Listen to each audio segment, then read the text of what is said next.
Hello বন্ধুরা, সকলে কেমন আছো? আশা করি খুব ভালো আছো। তো আমি চলে এলাম নতুন আরেকটি ব্লগ নিয়ে, মামা শ্বশুরের ছেলে জল ভরতে যাওয়ার ব্লগ। তো দেখতে থাকো ভিডিওটি লাস্ট পর্যন্ত। আশা করি সকলেই খুব ভালো লাগবে।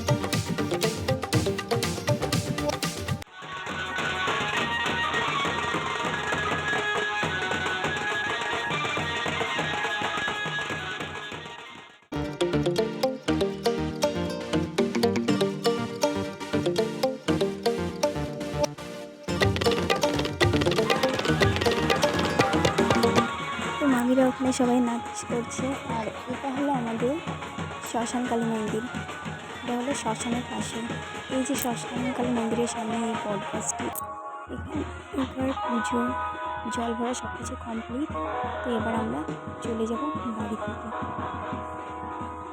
তো আজকের ব্লগটি এখানেই শেষ করছি। সকলেই ভালো থাকবেন, সুস্থ থাকবেন এবং আমাদের চ্যানেলটি সাবস্ক্রাইব করে